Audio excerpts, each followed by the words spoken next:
Variety ആയിട്ട് ഉണ്ടാക്കാന്ന് വിചാരിച്ച് അടുക്കളയിലേക്ക് ഇറങ്ങി തപ്പിക്കഴിഞ്ഞാൽ ആദ്യം കിട്ടുന്നത് മുട്ടയാണ് കേട്ടോ. എങ്കിൽ പിന്നെ മുട്ടയിൽ തന്നെ ആവട്ടെ കൂടോത്രം. മഴയൊക്കെ പെയ്തിട്ട് എല്ലാവരും തണുപ്പടിച്ചിരിക്കുന്ന സമയമല്ലേ, നമുക്ക് കട്ടൻ ചായയുടെ കൂടെയും ബ്രേക്ക്ഫാസ്റ്റ് ആയിട്ടും ഡിന്നറായിട്ടും കഴിക്കാൻ പറ്റുന്ന ഒരു അടിപൊളി ഹൈദരാബാദി ഡിഷാണ് കേട്ടോ അത്. അതിനായിട്ട് ആദ്യം നമുക്കൊരു ഗാർലിക് പേസ്റ്റ് തയ്യാറാക്കാം. കുറച്ച് വെളുത്തുള്ളിയും അതിലേക്ക് മുളക് പൊടിയും ഉപ്പും കൂടെ ചേർത്ത് നന്നായിട്ട് കുത്തി ചതച്ചിട്ട് ഒന്ന് പേസ്റ്റ് ആക്കി എടുക്കണം കേട്ടോ. ഒരു പാൻ വെച്ച് കൊടുത്ത് അതിലേക്ക് വെളിച്ചെണ്ണ ചേർത്ത് കൊടുക്കുക.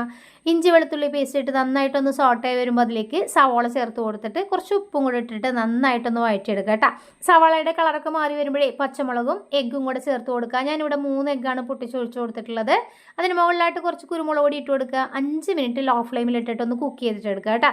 ഇനി അതിന് മുകളിൽ നമ്മൾ നേരത്തെ തയ്യാറാക്കി വെച്ചിട്ടുള്ള ഗാർലിക് പേസ്റ്റ് ആണ് ഇട്ട് കൊടുക്കുന്നത്. നന്നായിട്ട് തേച്ച് പിടിപ്പിക്കുക കേട്ടോ. മുകളിലായിട്ട് കുറച്ച് മല്ലിയിലയും കൂടെ ഇട്ട് കൊടുത്തിട്ട് 5 മിനിറ്റും കൂടെ നമുക്ക് അടച്ചു വെച്ചിട്ട് കുക്ക് ചെയ്യാം കേട്ടോ. ഈ വെളുത്തുള്ളിയുടെ സ്മെല്ലൊക്കെ ആ മുട്ടയിലേക്ക് ഇങ്ങനെ ഇറങ്ങി വരണം കേട്ടോ. അടിപൊളി ടേസ്റ്റിലുള്ള ഒരു ഐറ്റമാണ്. നമുക്ക് ബ്രേക്ക്ഫാസ്റ്റ് ആയിട്ടും ഡിന്നറായിട്ടും ചുമ്മാ ചായയുടെ കൂടെ കഴിക്കാൻ പറ്റിയിട്ടുള്ള ഒരു ഐറ്റമാണ്. എല്ലാവരും ട്രൈ ചെയ്ത് നോക്കണേ.